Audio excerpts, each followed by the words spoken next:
Asdaqal hadisi kitabullah wa khairal huda huda Muhammadin sallallahu alaihi wasallam wa syarral umuri muhdasatuha wa kulla muhdasatin bid'ah wa kulla bid'atin dhalalah wa kulla dhalalatin finnar.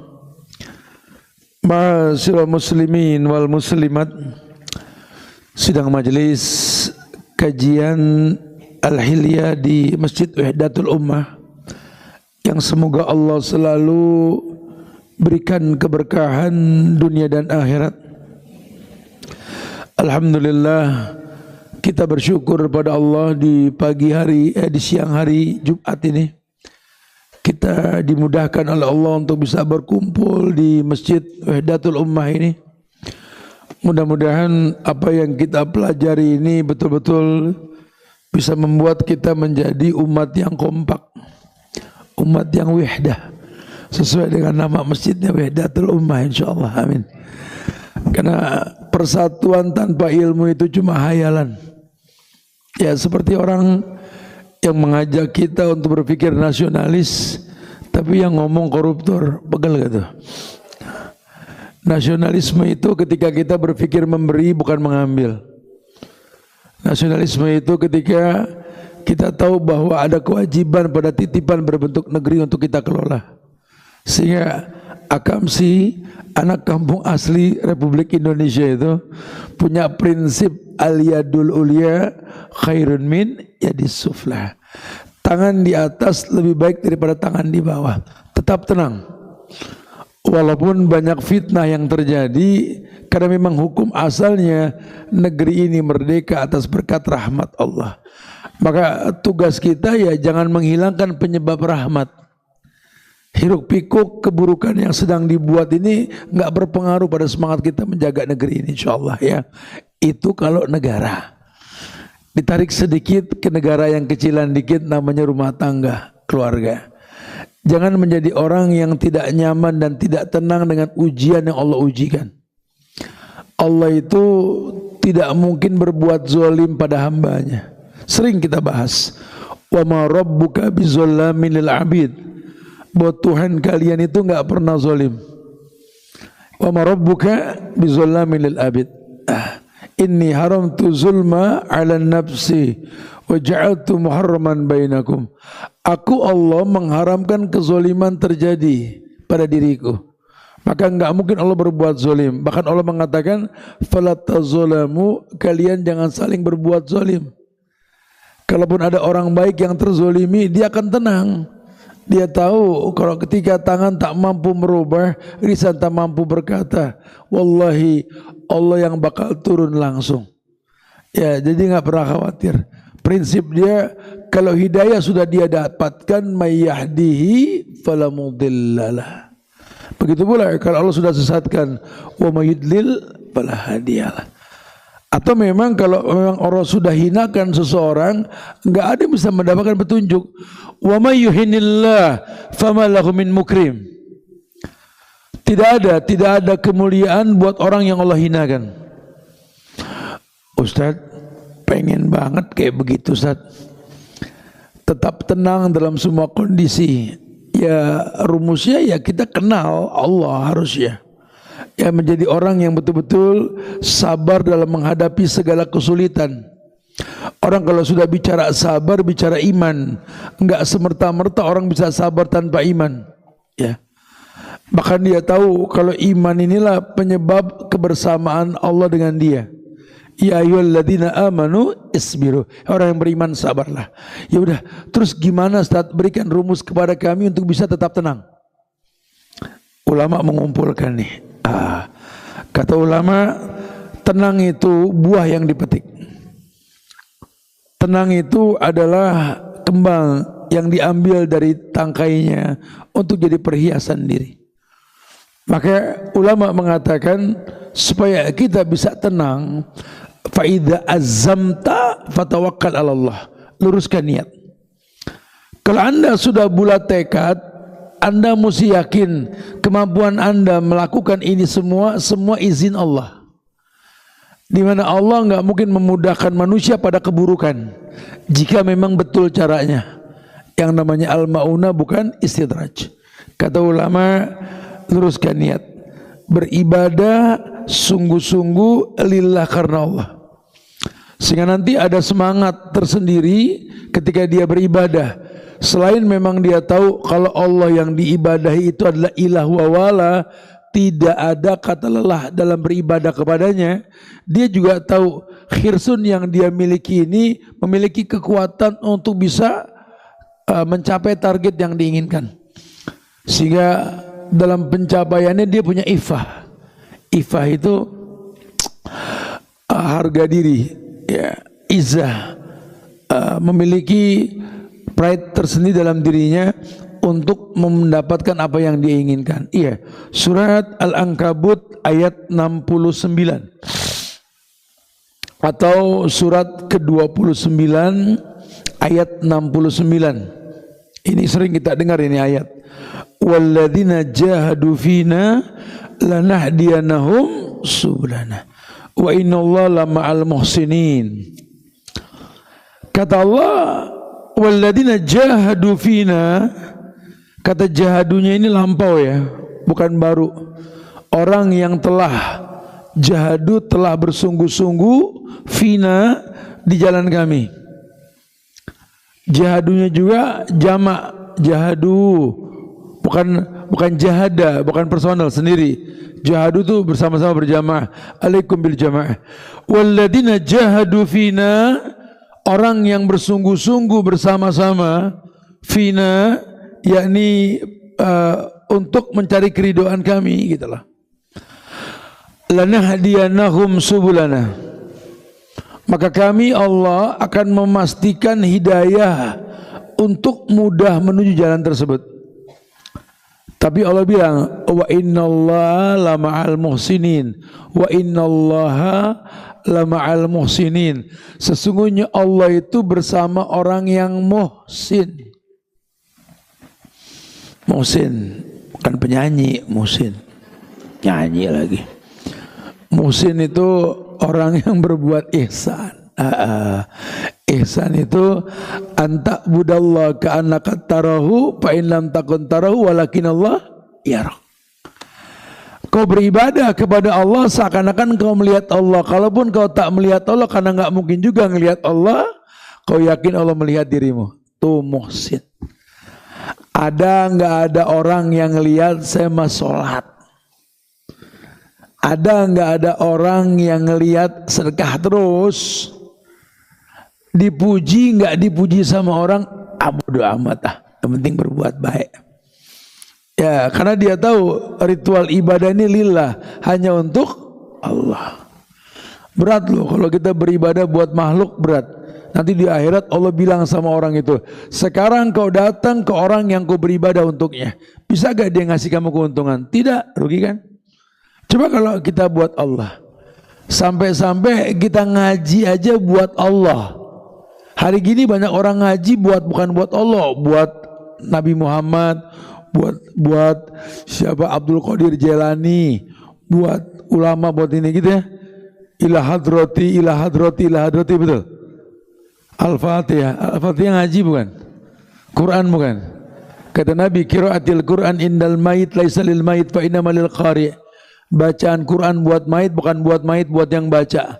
Quran buat yang baca, bukan buat mayit. Cuma ya jangan kaku juga, Ustaz. Di keluarga saya kan ada yang meninggal. Saya sedih dah. Saya boleh ngaji gak? Ya boleh. Cuma ngaji buat dia, daripada sedih mendingan ngaji. Tapi kalau ngajinya buat mayit, dia udah gak nyambung. Nabi udah bilang bacaan Quran buat mayit, bukan buat yang mayit, tapi buat yang baca. Gitulah. Ya ini tipis banget nih. Kayak begini jangan main-main nih. Orang ngaji surat ini buat mayit. Nabinya siapa? Kalau nabinya Muhammad, pasti kalau ngaji ila hadratillah, buat Allah. Bicara nanti pahalanya buat siapa itu mah khilaf ulama dah. Silakan, saya pengen ngaji, kalau ada pahalanya buat emak saya boleh. Mudah-mudahan dengan bacaan Quran saya bertawasul, ya Allah kalau bacaan ini baik ya Allah jawab doaku. Doa Rabbighfirli wali walidayya boleh. Sebelum doain orang tua kita ngaji dulu boleh. Tapi balikin ke hukum asal, Quran ini untuk yang baca. Dzalikal kitabu la raiba fihi hudan lil apa lu? Artinya apa? Wallahu alam. Awas loh biasa. Pada begitu tuh Pak. Apal tapi artinya sama semua. Wallahu alam. Itu Quran gak ada keraguan di dalamnya, hudan petunjuk lil muttaqin buat orang yang bertakwa. Ya, orang yang bertakwa tertunjuki dengan Quran. Ya bertakwa karena hidup. Udah nggak meninggal ya nggak butuh. Ya. Yang dibutuhkan adalah doa. Silakan Anda berdoa, baca Al-Fatihah dulu boleh. Apa aja lah yang baik-baik, itu namanya bertawasul dengan ibadah. Taib ya, jadi jelas niat bersungguh-sungguh dulu nih, lurusin niat supaya kita tetap tenang. Ya, karena nanti akan banyak sekali gangguan kiri kanan yang membuat kita nggak fokus. Justru kita mesti fokus dengan yang kita lakukan, meluruskan niat. Khirsun yang kuat, ada juhdu, adanya kesungguhan menggapai apa yang diinginkan. Kata Allah di surat Al-An'am ayat 160. Al-An'am ayat 160. Atau Al-An'am ini surat ke-6 ya, Al-An'am. Allah berfirman, "Man jaa'a bil hasanati falahu asru amsalihha wa man jaa'a bis sayyi'ati fala yujza illa mislaha wa hum la yuzlamun." Tenang. Allah tidak mungkin menzolimi orang yang kalau niatnya sudah bulat. Bahkan dalam agama kita, niat baik itu pahalanya satu. Direalisasikan bi asri amsaliha ila sab'i mi'ati di'fin. Niat baik saja pahalanya pasti satu. Kalau direalisasikan dengan ilmu, kemungkinan 10 sampai 700 kali lipat. Masya Allah ya. Jadi nggak ada kerugian. Allah mengatakan la yuzlamun, mereka nggak mungkin terzolimi. Man jaa'a bil hasanah, barang siapa jaa'a bil hasanah, dia membawa amalan yang baik, falahu asru amsalihha, dipastikan dia punya 10 kali lipat amal tersebut balasannya. Wa man jaa'a bisayyi'a fala yujza illa mislaha. Tapi kalau dia berbuat keburukan, enggak dilipat gandakan, satu keburukan satu dosa, satu kebaikan 10 pahala. Fa bi ayyi ala'i rabbikuma, udah pahala dikali 10 sampai 700 kali lipat, dicontoh lagi sama orang, dapat balasan. Ya, man dalla ala khairin falahu mislu ajri fa'ilih. Orang yang menunjukkan pada kebaikan berpahala sebanyak orang yang berbuat kebaikan. Udah nggak ada kerugian jadi orang baik. Jangan suka capek tak jadi orang baik. Sakit. Oke baik sakit dah berarti ntar. Jangan lelah jadi orang baik. Ya nggak apa-apa. Memang pasti ada ujian. Dunia ini bukan tempat orang baik. Orang baik tempatnya di sorga nanti ya. Kita jadi orang yang mustarikh, yang bakal diistirahatkan dari penatnya dunia. Apalagi di Indonesia nih, gonjang ganjing risuakan kuat banget ya. Jangan kata orang salah, orang nggak salah, punya follower, public figure, dicari masalahnya. Ini orang soleh nggak pernah punya masalah. Orang baik gak pernah punya masalah. Ada aja diuji dari anak, dari bini, dari temen. Temennya punya masalah, masuk ke polisi jadi saksi nih orang baik. Nah kalau orang baik datang ke tempat ke kantor polisi kan pasti orang bingung, apa itu orang ya? Gitu kan. Udah daripada banyak orang nanya-nanya, mendingan gak usah datang. Dah berani bayar berapa? Masih diobyekin juga. Allah, ini negeri Masya Allah ya. Ini banyakan biongnya nih, banyakan maklarnya nih. Makanya kalau rakyatnya semua biong sama maklar, pemimpinnya juga biong sama maklar pada. Ya, bagaimana ngejual produk ke negeri bukan menjual barang negeri ke luar yang ada ya. Udahlah, kita berkeyakinan bahwa bulatkan niat dalam ibadah yang kita lakukan dengan sungguh-sungguh. Kemudian yang kedua, kalau Anda pengen tenang, ya seperti ulama bilang, biasakan berilmu. Jangan suka ikut-ikutan. Ya, kuatkan ibadah dengan ilmu. Orang kalau berilmu dengan ibadah, aduh, ya kan memang di agama kita setiap ibadah kan mendatangkan bekas kalau berilmu. Ya bahasanya al ilmu qoblal qaul wal amal lah, sering kita bilang itu kok. Makanya kamu berilmu sebelum berkata dan beramal, jangan kayak buntut bebek, ngintil aja. Ngikut aja nggak tahu depan terserah mau kemana, jangan punya ilmu ya. Sehingga nanti kalau ada gangguan-gangguan dalam perjalanan, kamu nggak terkecoh karena kamu punya ilmu. Ilmu tuh ya mau diterjemahkan ilmu secara umum atau pengetahuan. Ini suami ibu, ini istri istri bapak gitu loh. Jangan gampang nerima masukan orang yang kita nggak terlalu kenal juga dengan dia. Situ suaminya dia ya, utuh dia tuh. Banyak orang terzolimi sama dia. Saya aja nih 2 bulan kenal dizolimin. Jangan percaya tuh Pak. Ya makasih masukannya. Situ 2 bulan. Saya 15 tahun biasa aja sama dia gitu loh. Berarti kan gak ada masalah kan. Nah, begitu pula sebaliknya. Ya ibu lakinya Bu, ya Allah Bu. Astagfirullahaladzim. Tahu gak lakinya di luar Bu? Laki banget gitu. Dia masih laki, masa berubah jadi bencong. Aduh Bu, banyak orang terzolimi sama suami ibu Bu. Tuh diangkat jadi pejabat aja baru berapa minggu udah kacau banget ya. Ya kata si ibu, ya wallahu alam bisawab. Tapi di rumah gak ada masalah. Ya mungkin kamu dengan dia, dia dengan kamu. Tapi kan kamu dan dia ke saya gak ada masalah. Gak ada masalah. Ya salahnya di mana? Jadi gak gampang untuk menerima kritik dan saran yang negatif gitu loh. Ya sekedar tabayun sih boleh masukan, cuma jangan terwarnai. Kalau kita berilmu jelas, ditakut-takutin, masya Allah ya. Oh nanti mau ngawinin ya. Untuk kalau anak lo kawin, tuh lakinya, dibawa dia kemana? Emang lu tuh anakku dibawa kemana? Digiles abis tuh anak.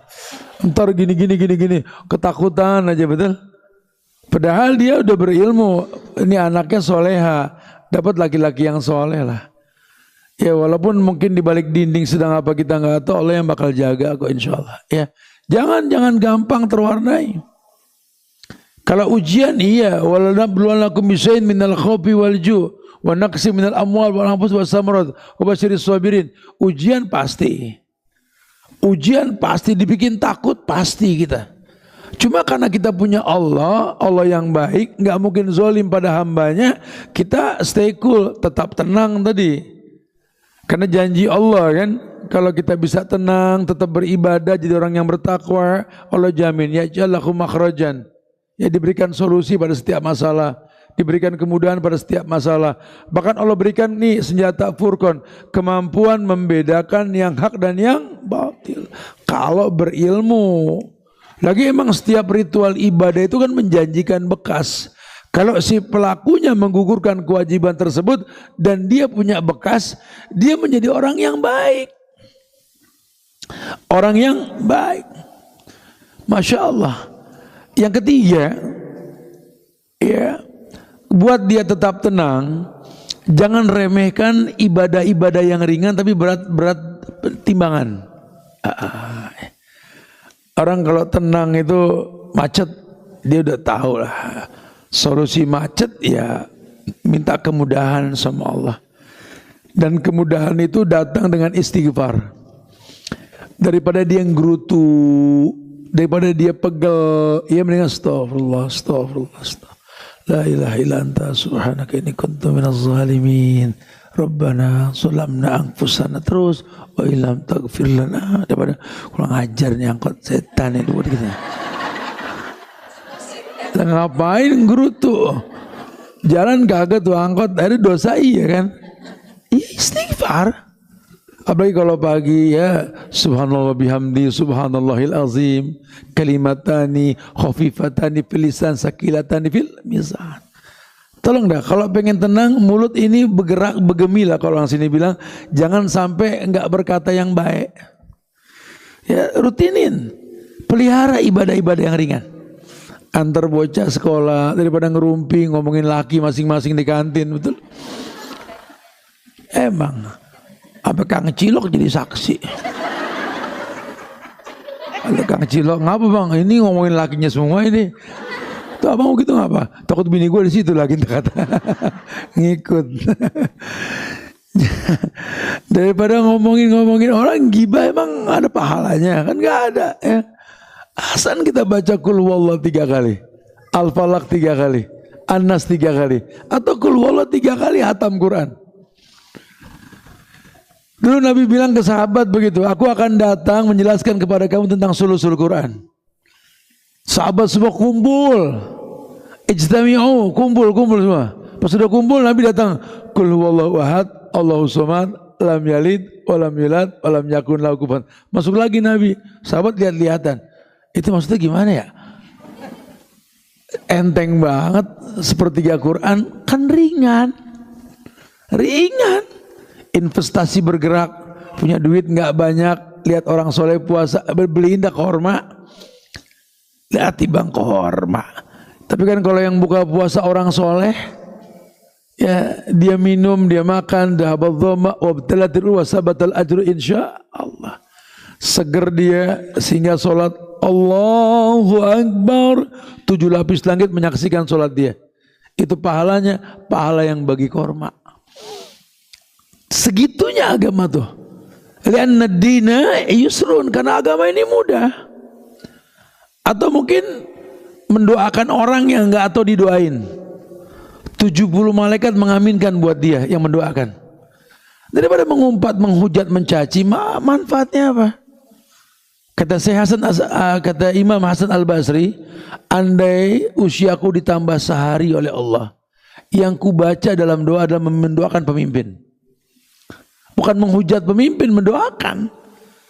Ya Allah, mudah-mudahan pada dikasih hidayah untuk pejabat di atas ya Allah.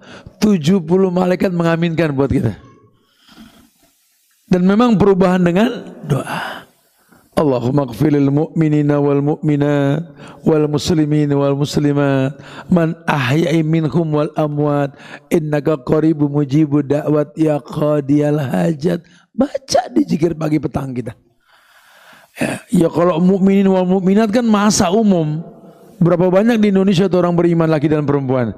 Dikali 70 didoakan sama malaikat buat kita, coba.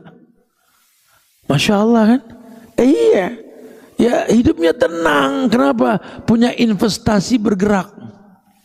Dia tidur juga, tuh orang yang dibagi kebaikan tadi yang didoakan jadi orang baik. Ini orang merem itu bergerak terus, kayak ibu bapak ngajarin anak Al-Fatihah dari kecil.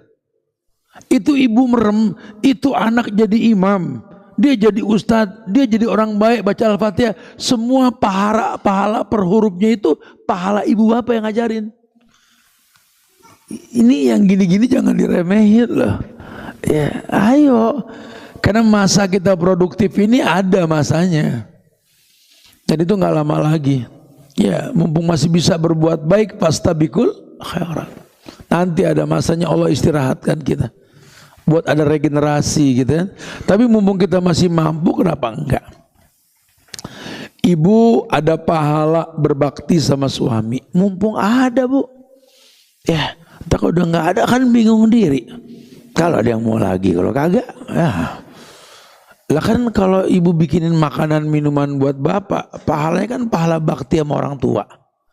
Kalau kita orang laki Pak, mau berapa kali kawin juga Pak, ibu nomor 1, bapak nomor 1. Masalah di kita kalau bapak ibu kita meninggal, kita berbakti sama siapa coba? Hikmah dibalik menikah kita punya mertua. Kalau dua-duanya udah game over, habis. Nggak ada tempat berbakti. Kalau istri ada baktinya pada suami, baktinya pada orang tua. Ya kalau suami meninggal, cari lagi, lelet banget sih kan gitu. Ya emang iya, hati-hati loh. 2 tahun nggak dipakai disita pemerintah loh, hati-hati loh.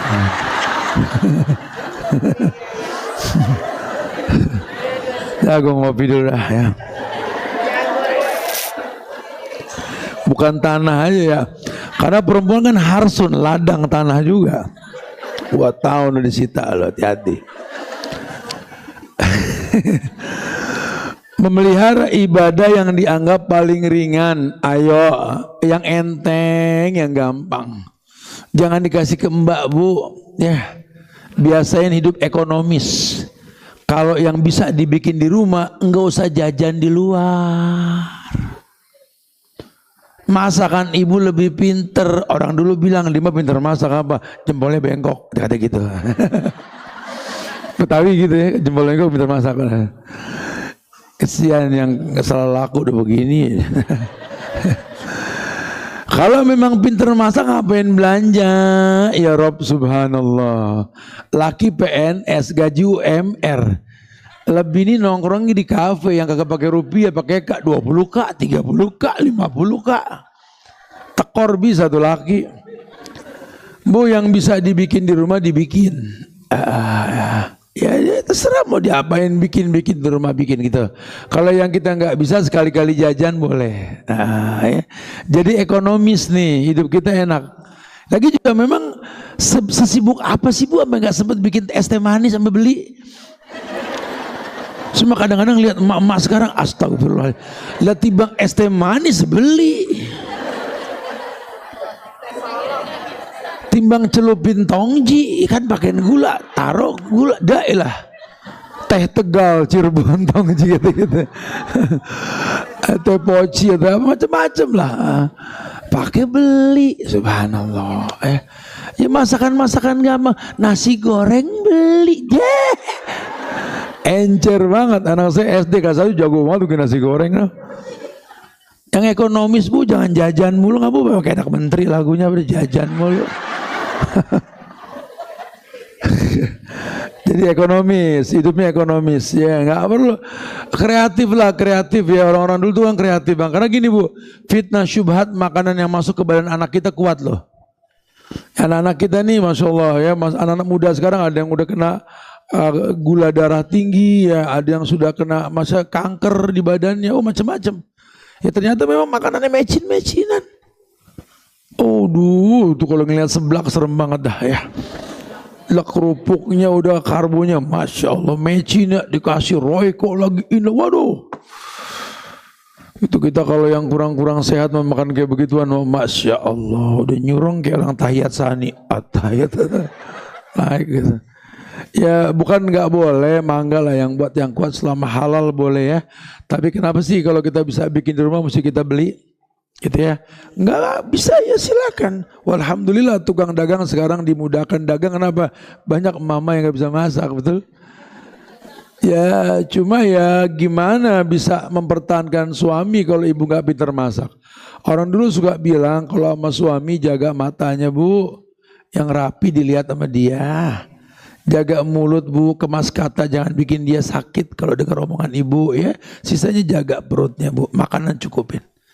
Kalau 3 ini nggak bisa dijaga ya jangan salahin kalau mata ngelihat yang lain ya, atau pengen dengar ucapan yang lain, bahkan perut diisi di tempat yang lain, itu gampang banget kok. Bukan nggak boleh, boleh, mangga silakan, mau ngapain pun silakan ya. Tapi kan ini kita lagi bicara supaya kita tenang, masalah nggak bertubi-tubi. Karena ini yang membuat kita nggak tenang, ini tumpang tindih masalah badai yang tak berlalu. Badainya stay di situ, nggak berubah-ubah. Ini berat loh. Ya awalnya sih ringan, tapi kalau rutin dapat kayak gini goncang juga. Cara angin mematahkan ranting itu kan dengan bertahap adanya angin, nggak terus-terusan berangin, sesekali lah. Kalau batang itu kuat diterpa sama angin, ketika ditebang urat kayunya bagus. Tapi kalau dia nggak kuat dia bakal patah. Manusia sama, kuat dengan ujian, gede dewasa dengan masalah, hari tuanya bijak. Tapi nggak sedikit orang yang tumbang dengan masalah. Makanya pandai-pandailah menghindari. Ditambah lagi dia bersedekah. As-shadaqatu tudiul bala. Sedekah itu tolak bala. As-shadaqatu tudiul bala. Sedekah itu tolak bala.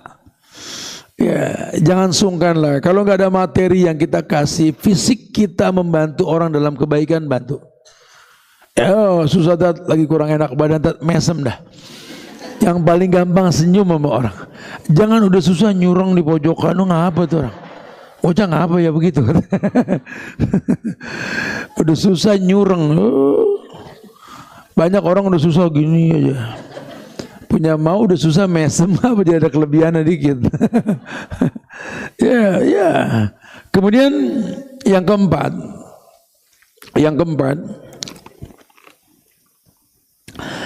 ada nasihat ulama, jangan membiasakan memaksakan diri kita di luar kemampuan. Ya ini lebih ke introspeksi diri ya. Karena hukum asal agama ini la ikroha fiddin. Tidak ada paksaan dalam beragama. Maksudnya gimana Ustaz? Kan sholat mesti dipaksa, nanti bab-bab tersendiri itu ya. Yang saya maksudkan di sini, coba jadikanlah yang namanya sholat itu merupakan syukur kita sama Allah. Jadikan ibadah yang kita lakukan ini bentuk penghambaan kita ke Allah. Senang banget bisa sholat. Yes, ajan sholat lagi. Alhamdulillah bisa sedekah. Ya Allah bisa umroh, bisa haji, bisa ketemu orang tua, bisa cium tangannya. Masya Allah. Ayo jadi orang yang bangga dalam beribadah. Dan tentu orang yang senang dengan ibadah itu orang yang gak dipaksa dalam beribadah. Ya, senang lah. Ya Allah Bu, Pak, kita kalau bisa berbakti sama orang tua senang gak sih? Senang, paling enak pulang ketemu orang tua. Assalamualaikum. Ya Allah, Pak, kayak udah malam. Kenapa? Ada rembulan depan aku, mah. Oh, Masya Allah. Subhanallah. Mama punya ibu bidadari kali ya. Kenapa emang? Kok anaknya betul-betul kayak penghuni surga yang paling tinggi. Oh, subhanallah. Seneng banget, emang seneng. Nah, ibu tuh kan ke suami, kita kan ke orang tua, betul? Ibu ke suami. Coba kalau suami pulang, ya Allah dia pulang lagi, ya Allah senang banget gitu loh. Itu langka itu ya.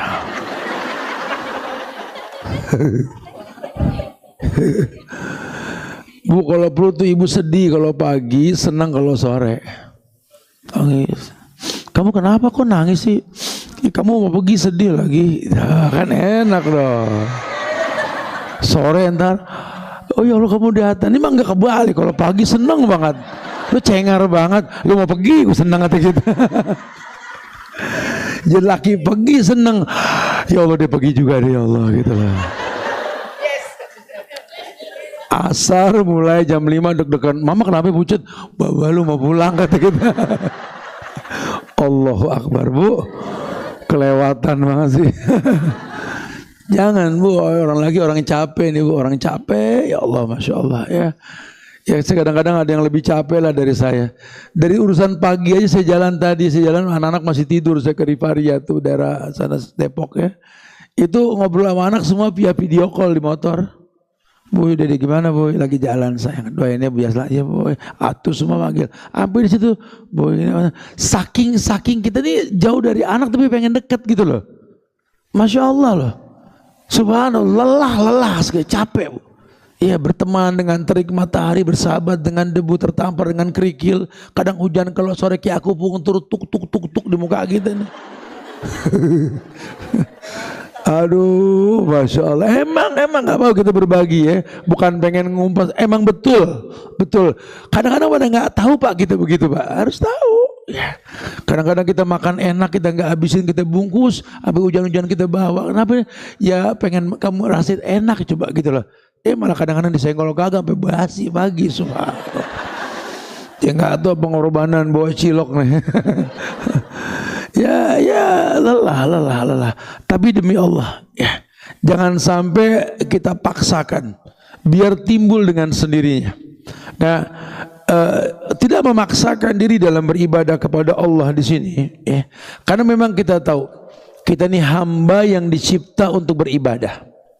Wa ma khalaqtul jinna wal insa illa liya'budun. Allah nggak ciptakan kita kecuali buat beribadah. Maka apapun namanya ibadah mesti menjadi sebuah kenikmatan yang kita lakukan dengan rasa. Jangan merasa lelah dalam beribadah. Ya, gimana supaya nggak lelah? Jadikan sebuah tradisi dalam ibadah.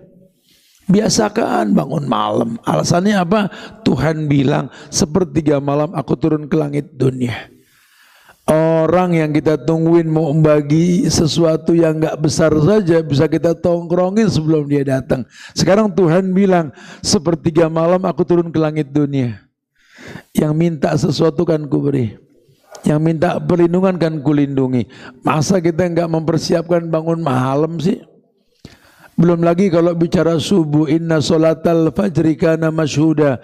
Solat subuh, solat yang disaksikan. Semua solat disaksikan, tapi yang disebut subuh. Sama seperti semua solat dijaga. Hafizu ala sholawat wa sholatil wusta. Jaga solat asar. Asar jangan main-main nih. Bahkan pembatal amal salah satunya orang yang meninggalkan solat asar. Orang kata Nabi, man taraka sholatal asar faqad habita ma sunau. Orang yang ninggalin sholat asar musnah semua kebaikan yang dia lakukan. Ya, harusnya dia persiapkan semuanya. Harusnya nggak ada alasan. Wa ja'alna naharan ma'asan wa ja'alna lailan libasan. Kujadikan siang untuk bekerja, malam untuk istirahat. Aduh, makanya aneh kalau siang pagi ini pada molor, orang ngegoler, subhanallah. Apalagi anak-anak muda habis sholat subuh pada jadi posisi pada PW. Aduh, saya kalau ngeliat astagfirullahaladzim. Ini apa pada nggak ngerti pagi ini awal sebuah kehidupan. Kamu melek aja pagi itu ada pahalanya. Hari gini orang meremehkan pagi. Orang-orang Arab tuh pada bilang ya, kalau udah pada pegel sama anak muda, kalau ente udah nggak punya kelebihan dalam hidup, piara deh kambing sepasang. Taruh kata ente nggak punya nilai, ini kambing punya harga nanti gitu loh. Ini enggak, hidupnya habis cuma buat istirahat, melek main handphone, nungguin siang sore malam pagi begitu. Ini negeri mau kemana nyampe nya? Giliran hari ulang tahun negara cuma sibuk nyerok duit di tengah jalanan, betul? Pawainya ada yang jadi bencong. Subhanallah. Ya Rabb. Kita ngelihat kayak gitu sih ya pantesan nih masa depan negara kita remeng kalau kayak begini. Remeng, rakyatnya telolet. Yang diangkat telolet semua di atas. Kan pemimpin tergantung rakyat. Siapa yang nggak pegal? Ya buat kami yang tiap hari ini nggak berhenti beraktivitas ngelihat semua. Apalagi kalau dari Parung sampai Jakarta, macet tiap hari kan. Permasalahannya cuma satu dari zaman dulu. Ini sudah tahun ke-15 saya di aspal itu. Cuma apa? Cuma yang ngatur polisi yang nggak kuliah, polisi cepet, yang aslinya nggak ada. Lah kalau masalah sudah bukan dipegang sama ahlinya apa? Kiamat kecil. Sekalinya ada gabung tuh di perempatan Kauripan tuh dekat Parung tuh. Ada DLL AJR yang bantu ngatur, ada polisi cepet juga. Yang satu ngatur print, yang satu ngambil recehan. Kerjasama yang bagus Pak, saya kata begitu.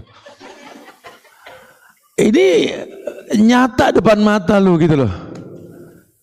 Ya nggak paham. Hayalan apa yang dihayalkan? Nggak sampai pendidikan agama tuh nggak sampai sudah. Ya, dia lupa kalau hidupnya ini ada masa di mana produktivitas dia hilang. Ya, generasi berikutnya generasi yang berpikir bagaimana disogok dan menyogok. Allahu Akbar. Ya semoga Allah kasih hidayah buat semuanya insyaallah ya. Tapi kenyataannya memang seperti itu. Jadi ya tumpang tindih masalah. Bayangin kalau kita kurang-kurang istighfar ya, kurang-kurang dekat sama Allah. Ya kita minta sama Allah, Allahumma inni a'udzubika minal ajzi wal kasali wa a'udzubika minal jubni wal bukhli wa a'udzubika min ghalabatid din wa qahri rijal.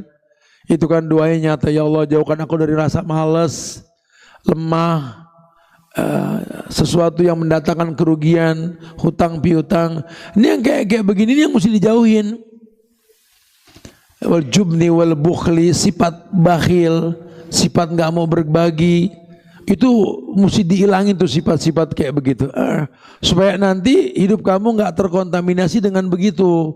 Ya bagaimana hidup mau tenang lawan gerakan nggak ada, Wajarlah kalau penumpang sampan bingung antara pelabuhan dan lautan.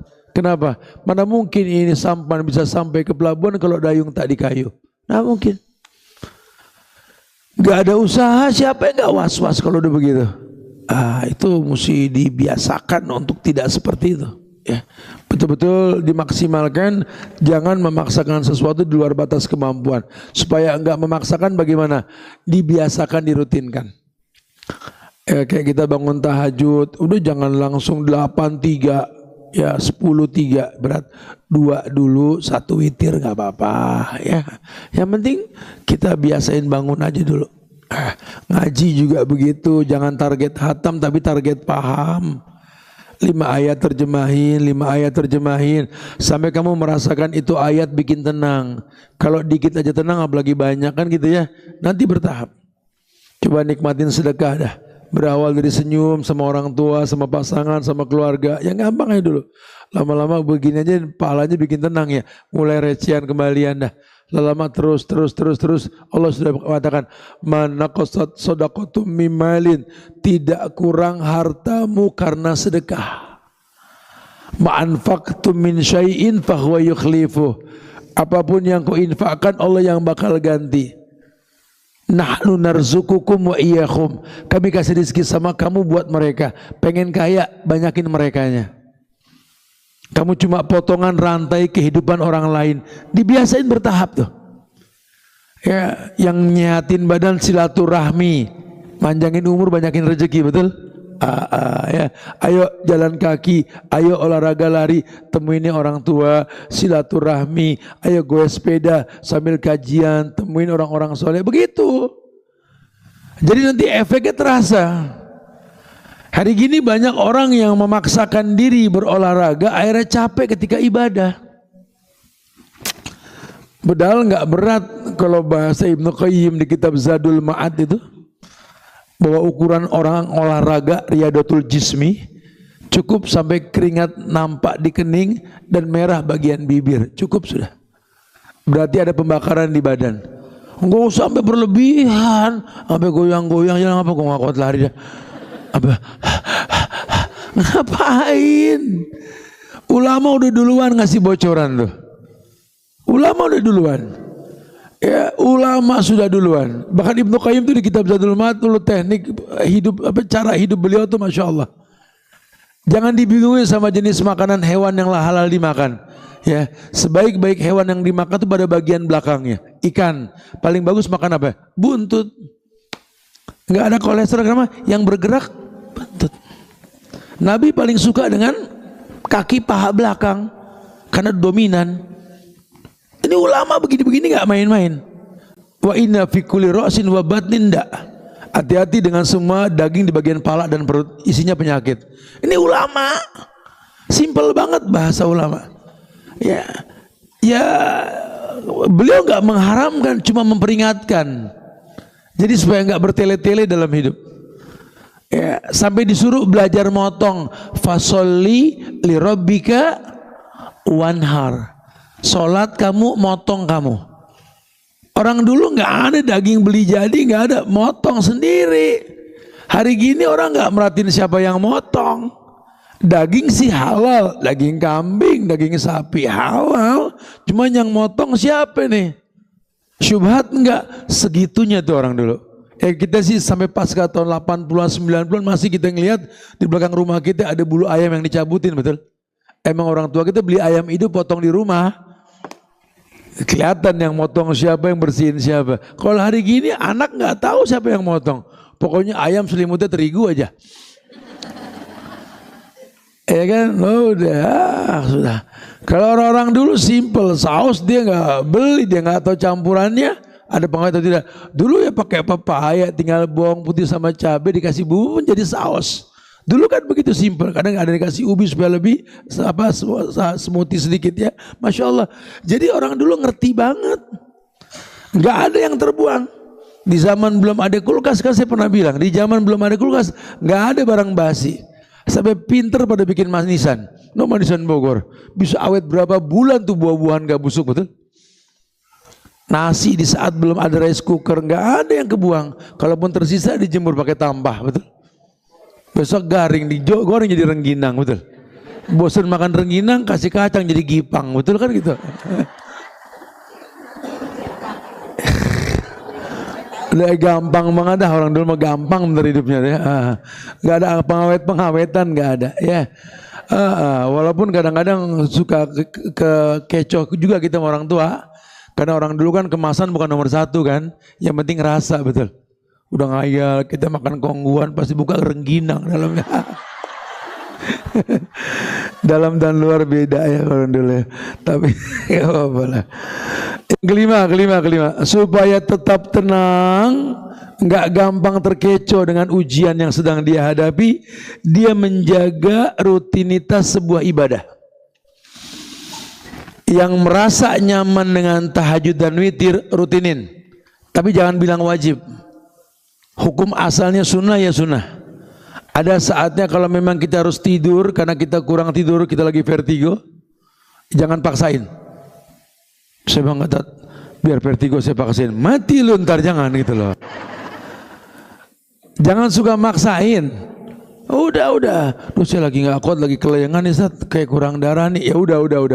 Tapi saya pengen tahajud, duduk atau berbaring, nggak apa-apa. Karena orang yang berbaring atau duduk karena sakit, pahalanya pahala berdiri. Ya mesti tahu, cari dalil sholat duduk gimana, terbah gimana, ada dalilnya. Oh lagi puyeng dipaksain ya jatuh. Vertigo mah diobatin. Jangan dipaksain. Kalau vertigo dipaksain, vernya naik. Vertigo, verampe, verlimo.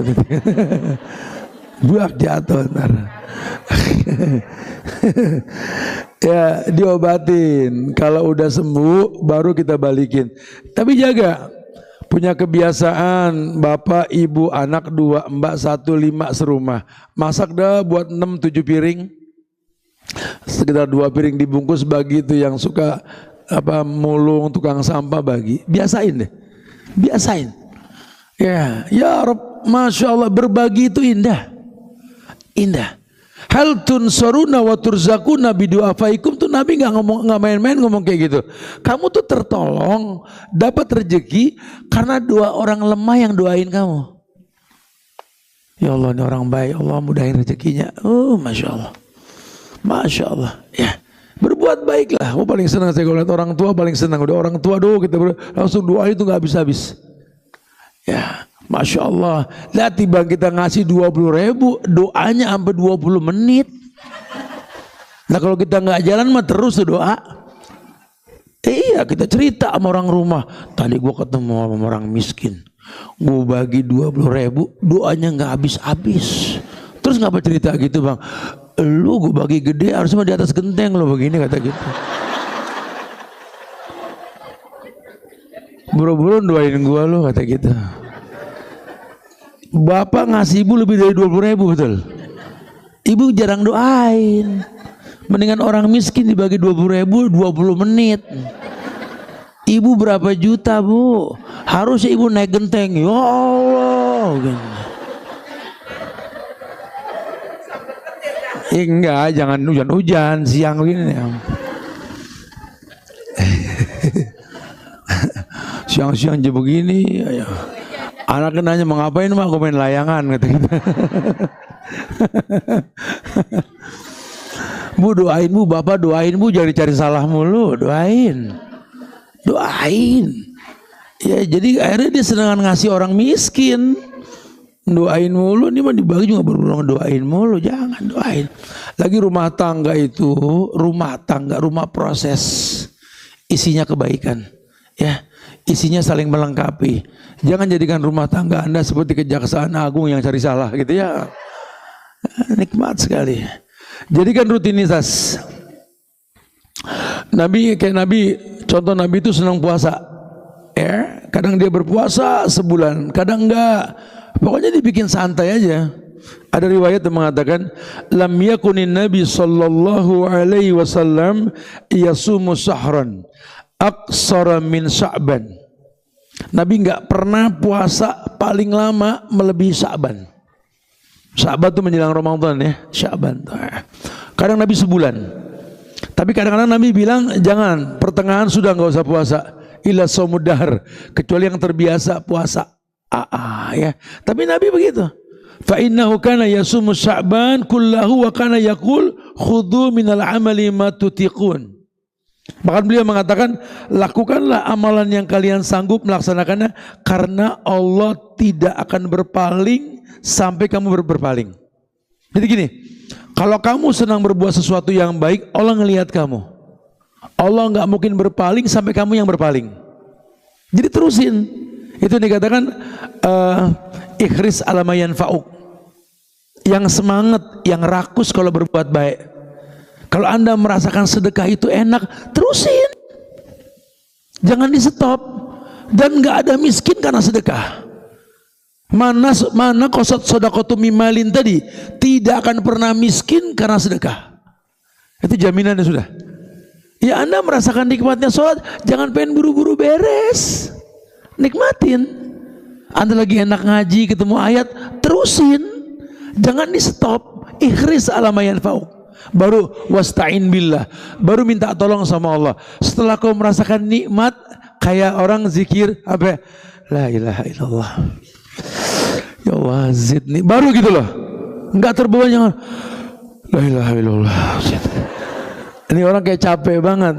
Jangan, justru ketika endingnya senang, bahagia tuh tumaknina. Allahu Akbar. Baru alhamdulillahi rabbil alamin. Jangan Allahu Akbar, bismillahirrahmanirrahim.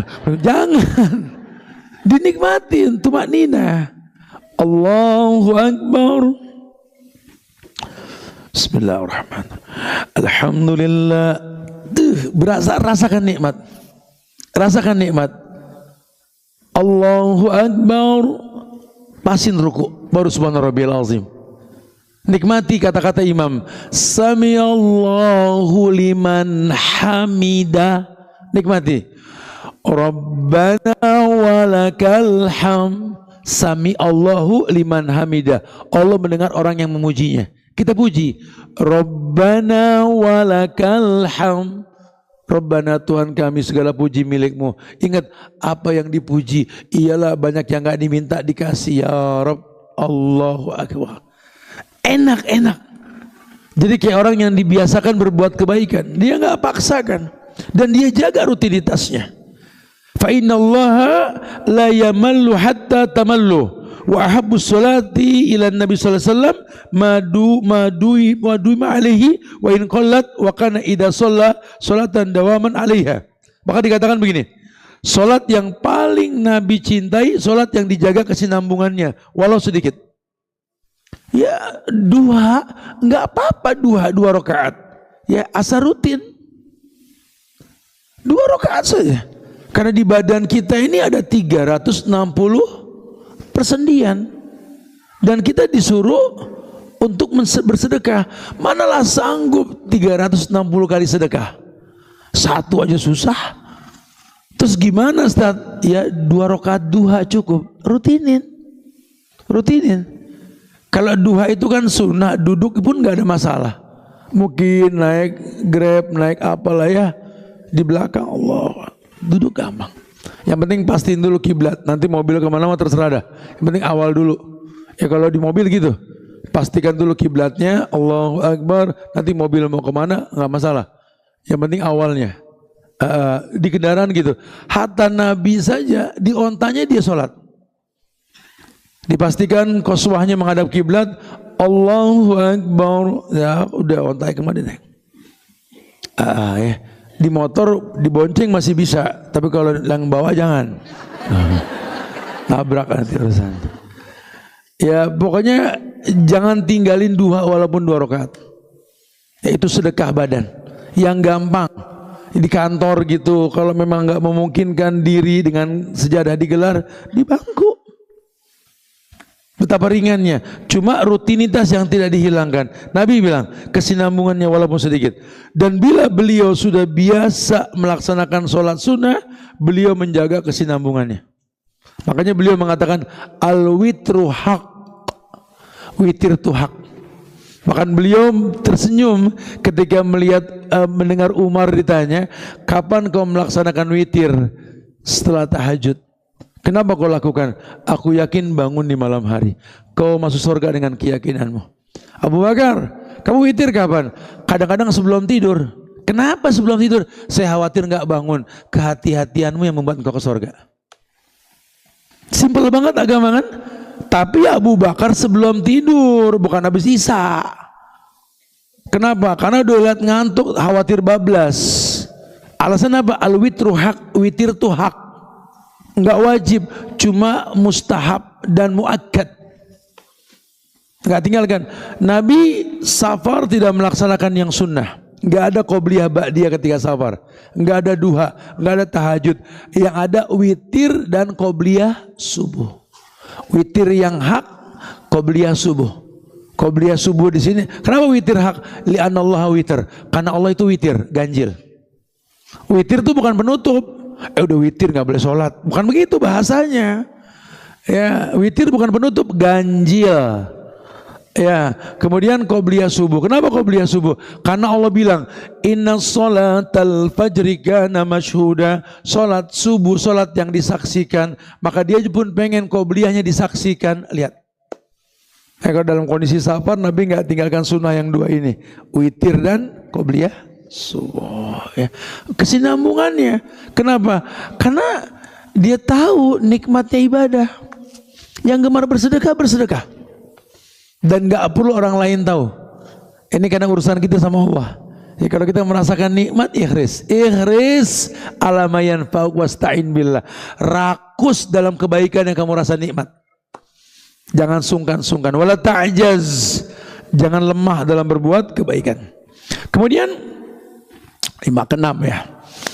Ya, supaya kita ini tenang hidup, belajar menyenangi ibadah yang dilakukan sama orang lain yang dia belum sanggup. Ya, ini orang mungkin ibu yang belum bisa pakai kerudung panjang. Ya, ngelihat yang udah tuh, ya Allah enak banget ya. Udah sesuai dengan surat An-Nur ayat 31, aku pengen banget. Cuma belum, ya Allah mudah-mudahan dikasih kemudahan. Senang. Jangan terus, gue kebek ngelihat yang panjang gitu. Boleh. Bapak juga sama, kalau ngelihat orang sudah nyunah, alhamdulillah ya Allah, aneh belum bisa, masih terikat dengan pekerjaan nih, belum mampu nyunah seperti mereka. Begitu Pak. Jangan terus kesel, karena nanti ada orang yang memang berkamuflase dengan penampilan. Apalagi negeri kita nih, ya orang minta sumbangan identik sama kerudung panjang, sama kupluk, sama koko, betul? Kadang-kadang kita kalau ngelihat orang berbau Islami terus, aduh dia datang minta sumbangan dah, begitu tuh. Akhirnya kita nggak nyaman ngeliat, jangan. Nggak ada urusannya, nggak ada urusannya. Lagi apa hubungannya sedekah sama koko dengan nyambung? Sedekah sama kupluk koko bahasa mana? Bahasa Cina koko, sedekah bahasa Arab dengan nyambung. Di Indonesia, di Arab nggak ada pakai baju koko. Di kita nih banyak yang berkamuflase. Tapi jangan timbulkan nggak suka sama orang yang nggak pura-pura. Buat yang pura-pura kita nggak suka. Jangan sampai kadang-kadang suka begitu. Kita ngelihat apa ada orang yang anaknya banyak, kita, gue udah gelah ngeliat anak banyak kayak gitu. Nggak usah kesel, dia bisa ya alhamdulillah. Dulu orang tua kita juga anaknya banyak, nggak ada pembantu, aman-aman aja. Situ aja yang nggak terbiasa. Anak 1, pembantu 4, subhanallah. Ya, ngapain gitu, jangan. Belajar menyenangi ibadah yang orang lain lakukan yang kita belum sanggup. Lihat orang rajin ngaji, ya Allah dia nggak capek ngaji mulu ya. Iya nggak usah begitu, alhamdulillah. Kalau diwafatkan dalam kondisi ngaji kan surga jaminannya, betul? Man salaka tariqan yaltamisu fihi ilman sahalallahu lahu bihi tariqan ilal jannah. Orang yang meniti jalan menuju penuntutan ilmu dimudahkan ke surga. Harapannya begitu. Harapannya seperti itu. Nah, ya. Kita minta sama Allah, inni ala dzikrika wa syukrika wa husni ibadati. Ajarkan aku ya Allah, tolonglah aku ya Allah untuk selalu bisa berzikir mengingatmu ya Allah, bersyukur kepadamu ya Allah, beribadah dengan baik kepadamu ya Allah. Minta tolong. Ya, Masya Allah. Kemudian yang ke-8, 7, 7, 7, 7. Iya, 7 benar. Nama 7. Nulis berarti nulis. 7. 7 mengusahakan sesuatu yang baik untuk ditiru sama orang. Ya, mengusahakan sesuatu yang baik untuk ditiru sama orang. Jadi kita punya pahala berjalan. Ya, ajarkan orang yang baik-baik.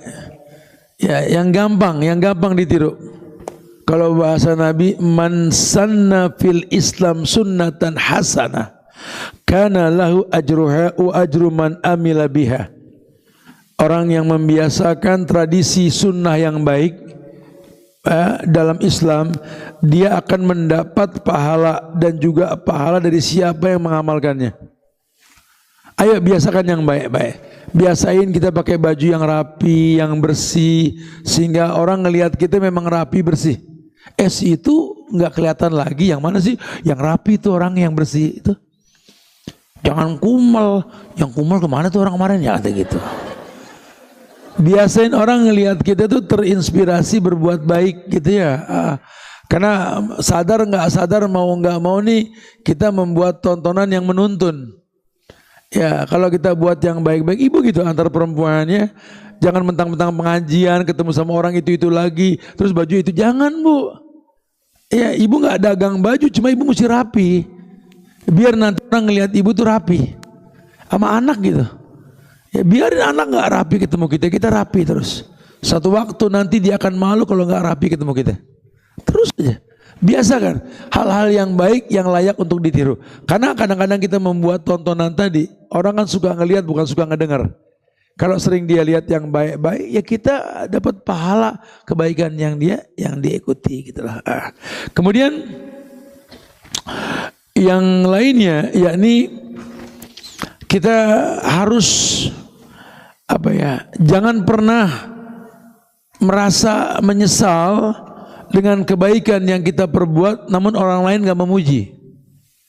Supaya tetap tenang. Kita udah baik, tapi orang gak muji kita, jangan kesel. Gue bukan gak mau baik lagi, pada gak ada yang komentar gitu loh. Ini kebiasaan ngevlog nih, ya. Kebiasaan bikin konten yang pengen nyari follower.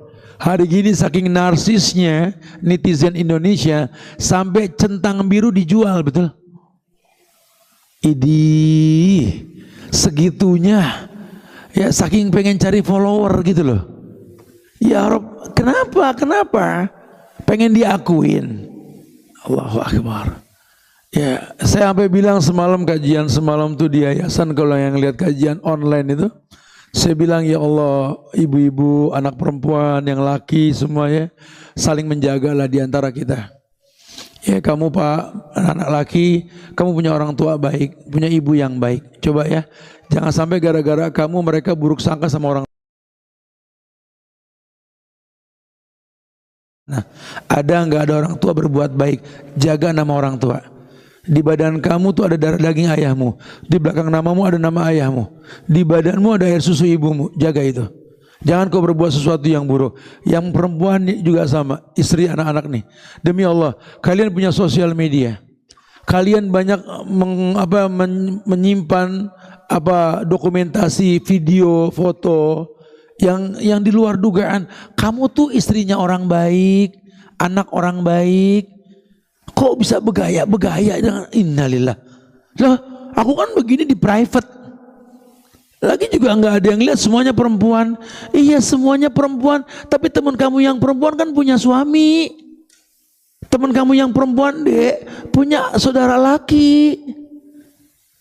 Nggak nutup kemungkinan dia bisa ngebuka. Coba jagalah nama baik ayahmu yang siap untuk belaga sehat, padahal dia sakit untuk kalian. Jangan bu. Ini saya agak kaget, banyak laporan ini, ya Allah Ustaz. Nggak tahu deh Ustaz, emang saya juga kali ya kurang muji kali tadi ya. Jadi pengen dipuji aja sama orang. Ada bini Ustaz juga begitu, ya. Bini-bini orang soleh, bini takmir, bini marbot tuh, kata subhanallah. Kenapa kita nggak bisa menjaga nama baik gitu loh orang lain? Kalau kita nggak bisa berbuat baik, paling nggak menjaga nama baik orang deh.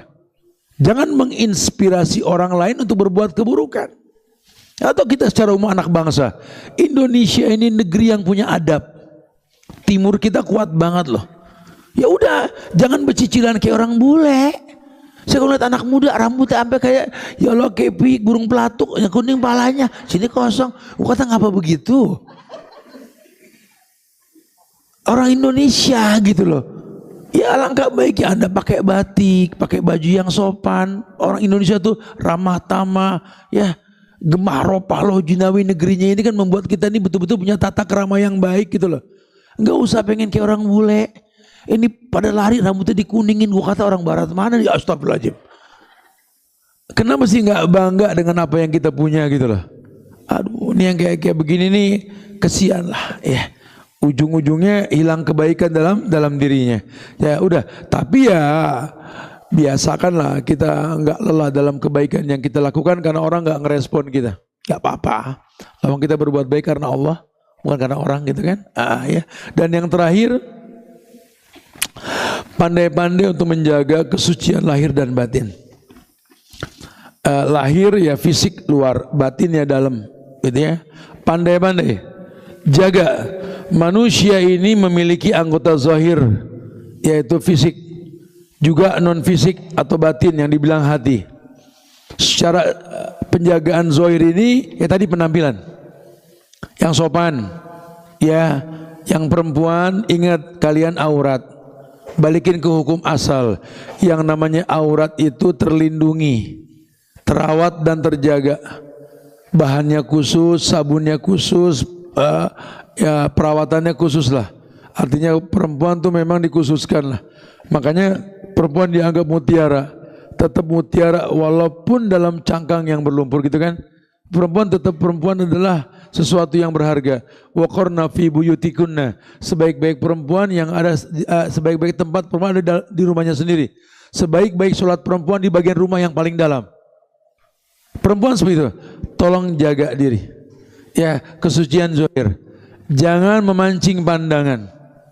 Karena pakaian yang kalian pakai ini menolak pandangan, bukan memancing pandangan. Itu dijaga. Laki-laki juga begitu sama. Kalian laki-laki udah jangan pengen dianggap kayak perempuan. Alaysa dzakaru kal unsa. Laki enggak sama dengan perempuan. Laki itu laki. Laki kalau masalah temuin, obrolin. Empat mata kita ngobrol, ketemu. Bukan laki-laki yang ribut via WA. Laki sosialita, subhanallah. Pakai handrok motif kembang sekalian kalau begitu gitu loh. Laki itu laki, musuhnya tegur. Laki berantem pakai WA. Cemen. Cemen. Ngapain nge-gym kalau ributnya via WA? Makat barbel, mau ngapain gue mau berantem nih di WA? Di WA pakai barbel. Jangan, laki ya laki, selesaikan secara laki-laki gitu loh. Ya perempuan. Ya dan ibu jangan juga pengen bapak kayak perempuan. Gimana saya nggak kesel tiap CWA nggak dijawab. Emang laki. Ibu banyak. Dia cuma oke. Iya, emang laki. Jangan suruh sama ibu. Memang laki begitu. Ya, saya bilang tadi di Ribaria, ada mama kesel banget sama lakinya. Kagak ada dicari, giliran datang diomelin. Lah gimana nggak ngomel, pasti macem-macem nih. Tiap di rumah handphone dimatiin. Ya mendingan begitu bu. Emang pengen ngobrol sama ibu. Ya tapi kalau di luar online emang dia ojol. Ibunya aja bawel kata gitu. Ya kalau kagak online nggak ada penumpang, betul. Minta dicabein nih. Nah, salah mulu laki sama dia, subhanallah. Tahu udah nggak ada baru berasa. Udah nggak ada nyesel bu. Nyesel nanti bu ya. Mana itu yang ibu tungguin yang biasa datang udah nggak datang lagi tuh. Ya Allah, ini sendal biasa dipakai yang pakai udah nggak ada tuh. Buka lemari ada sisa baju dia, ya Allah tuh, coba ngaca dah. Siapa yang mau mana nenek anak bererot, betulan kita? Ya udah yang ada dirawat ya. Udah ya gitu aja kali ya. Yang mau nanya silakan yang mau nanya. Fadal. Udah pada mati nih handphone nih. Ikhwan dulu. Taib. Assalamualaikum warahmatullahi wabarakatuh, Ustaz. Waalaikumsalam. Fadhal, na'am. Perkenalkan, nama saya Dimas, umur saya 27 tahun. Barakallah. Alhamdulillah, karir saya saat ini saya kerja di 3 perusahaan. Alhamdulillah. Akan tetapi melihat semua aktivitas ini, semua kerjaan saya ini bertemu dengan berbagai macam lingkungan dan kalangan orang. Jadi pertanyaan saya, apakah memutus silaturahmi dengan lingkungan, teman atau keluarga yang toksik diperbolehkan dalam Islam untuk menjaga ketenangan dan kesabaran? Mengingat tidak ada nilai baik yang bisa kita ambil dari lingkungan atau orang ini. Karena saya rasa kalau nggak gitu, saya bisa menormalisasi banyak hal yang nggak normal. Karena saya juga sering keluar negeri. Nah, Kalau misalnya boleh tahu, ada nggak landasan agamanya? Dan kadang saya sedih, nahan kesabaran. Saya pribadi orangnya keras, jarang nangis. nah. Saya dulu sempat mentalkin kakek saya saat meninggal, sampai saya nguburin dan ngazanin di liang kuburnya. Tapi saya tetap nggak nangis, Pak Ustadz, di momen itu. Tapi terkadang di momen tertentu saya sangat sedih terhadap hal-hal yang menguji kesabaran. Bahkan saya butuh bantuan psikolog profesional tiap bulan agar tetap benar cara berpikirnya dan secara mental. Ayah saya asli Banten, orang Serang, Pak Ustadz. Jadi saya dapat karakteristik vokalnya. Tapi ibu saya orang asli Jawa. Jadi saya ikut kalem kadang Jawanya. Itu aja sih Pak Ustadz. Terima kasih. Wih, bersangka kincilnya orang Serang tah. Widih. Iya, barakallahu fik, Dimas. Tempat di mana kita bekerja itu takdir yang telah Allah takdirkan. Banyak. Karakter agama kita ini kan mewarnai bukan diwarnai, ya, liyuzhirahu ala dini kulli. Harapannya ya orang yang beragama Islam yang mewarnai ini bisa tinggal di mana saja tanpa harus diwarnai. Cuma kan kita manusia imannya naik turun, betul? Maka kitalah yang tahu ketika kita bakal terwarnai atau tidak. Keumuman dalil mengatakan darul mafasid muqaddam ala jalbil masalih. Mencegah sesuatu yang buruk terjadi lebih dikedepankan ketimbang melakukan kebaikannya. Ya, jadi kalau memang antum resikonya memang bakal terwarnai, ya mundur, bukan berarti mutus silaturahmi. Coba mengatur strategi untuk nggak terwarnai. Karena secara umum Nabi mengatakan orang beriman yang baik imannya bergaul dengan orang yang kurang baik iman bersabar. Ketika bergaul dengan yang kurang baik imannya lebih mulia ketimbang orang beriman baik iman tapi nggak mau bergaul. Ya, warnai. Tapi kalau memang bakal nggak sanggup beragama semampunya, jangan paksakan. Cuma bukan berarti Anda benar dengan menjauhi, karena tetap harus mewarnai pada akhirnya nanti. Jadi mundurnya kita ini bukan kalah, ngatur strategi untuk bisa mewarnai mereka. Harusnya begitu. Apalagi tadi Dimas diberikan kesempatan sama Allah ya bisa kerja di berbagai perusahaan dan di sebuah lingkungan. Ya Masya Allah, walaupun udah go internasional, baik pendidikan maupun aktivitas, tetap darah Bantennya kuat.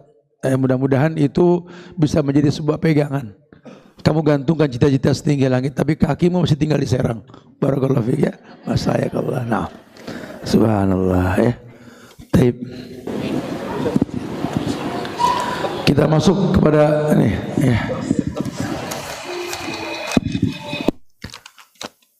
Mana? Oh sini kali.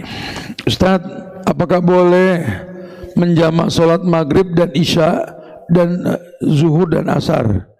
Banyak amat. Maksudnya sholat maghrib isya ya, atau zuhur asar di rumah keluarga ketika sedang bersilaturahmi. Jamak tanpa qasar. Kalau enggak arjen ulama menyalahkan karena mengembalikan pada hukum asal. As-sholatu ala waktiha. Sholat pada waktunya.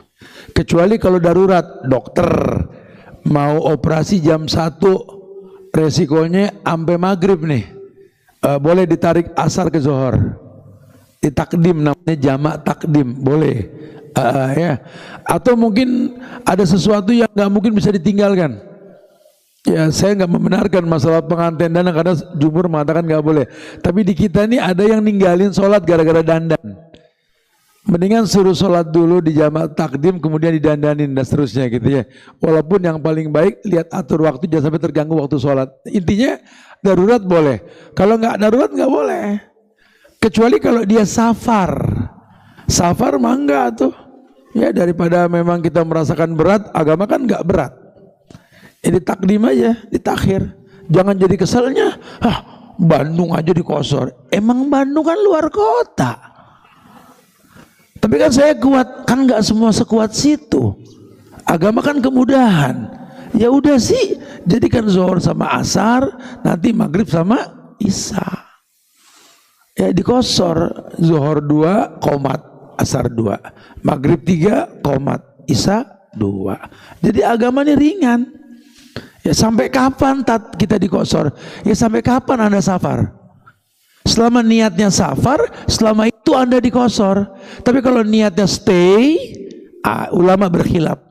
Ada yang bilang 3 hari pertama, 7 hari berbeda. Intinya ketika Anda sudah merasa seperti perasaannya Akamsi, anak kampung asli dari situ ya, maka boleh dibalikin ke normal gitu ya.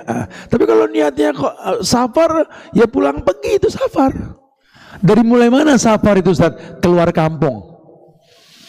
Ini orang Cinere nih ya, ke Ciputat udah bisa mulai itu kosor. Kalau dia lagi safar, mau ke Lampung nih ya, mau lewat tol Merak tuh, ya udah bisa mulai kosor di Ciputat. Di Cinere belum boleh. Nanti kalau dia pulang waktu zuhur, dia sholat di Ciputat sebelum sampai Cinere, masih bisa dijamak dengan asar, sehingga pulang ke rumah sudah selesai sholat, dia bisa istirahat. Agama asik kalau paham mak. Ya nggak ada yang berat. Wallahu a'lam bishawab. Nah, tapi jangan digabungin 4 sholat, banyak banget tadi ya. Assalamualaikum Ustaz, saya ingin bertanya, maaf melenceng dari tema. Bagaimana cara pembagian waris jika anak laki-lakinya sudah meninggal ketika orang tua masih ada, yang nggak dapat waris? Lalu sekarang orang tuanya sudah meninggal, apakah anak laki-laki itu tetap dapat? Ya enggak. Lagi masalah waris mah langsung ke notaris saja, beres. Jangan nanya Ustadz, nanti masalah akhirnya. Kata Ustadz ono, rame dah. Udah ada di kantor agama, notaris juga paham kok ya. Intinya kalau anak meninggal sebelum orang tuanya, maka turunannya nggak dapat. Disitulah hikmah dibalik hibah. Kakek yang bijak ngelihat anaknya meninggal, ninggalin cucu. Hibah.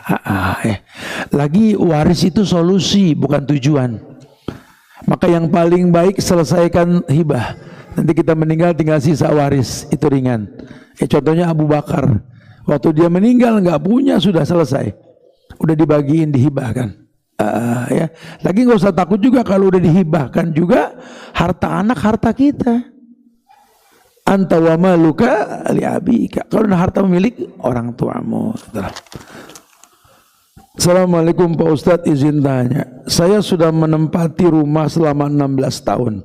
Yang saya beli dan sudah lunas. Pada saat saya mau buat sertifikat, tidak bisa karena tanah yang saya beli dalam proses sengketa dari beberapa orang.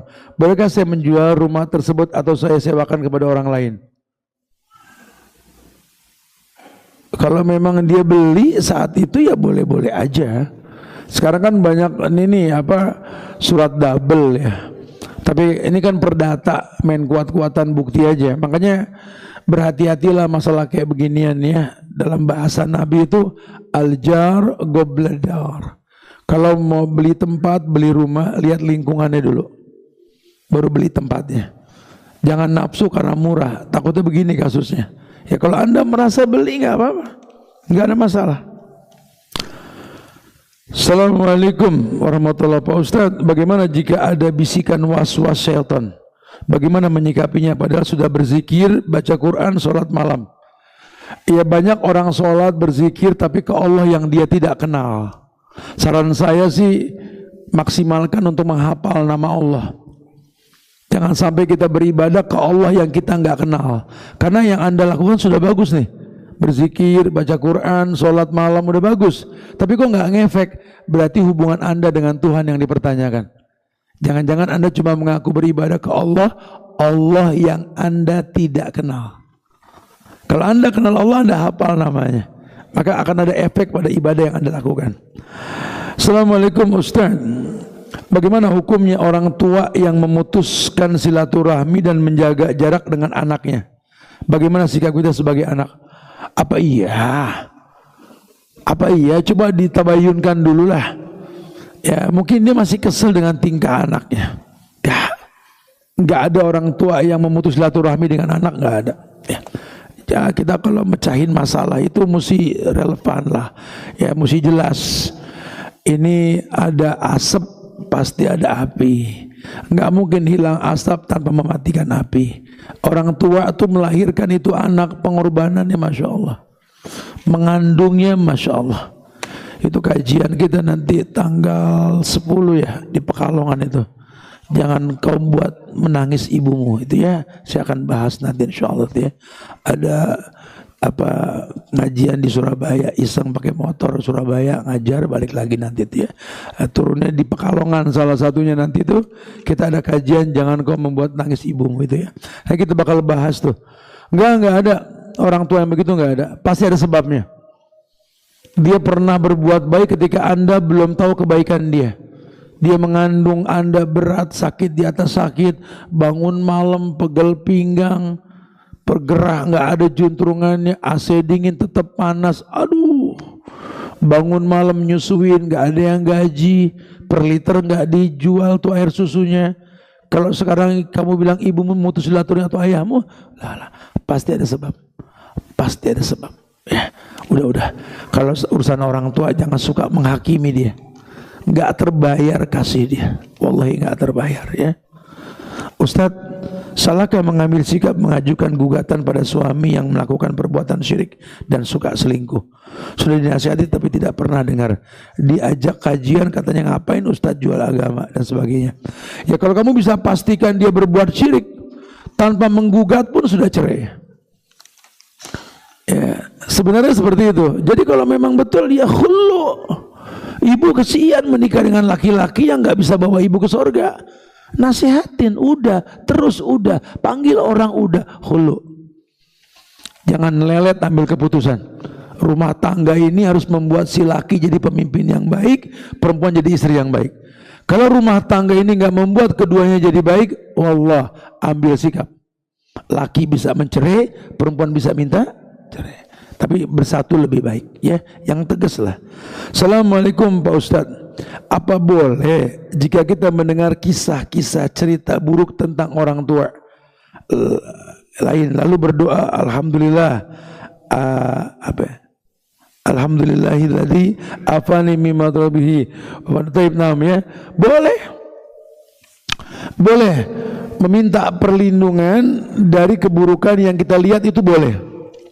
Meminta perlindungan dari keburukan yang kita lihat itu boleh ya, sehingga kita berharap Allah ini menjaga kita dari keburukan tersebut insyaallah ya.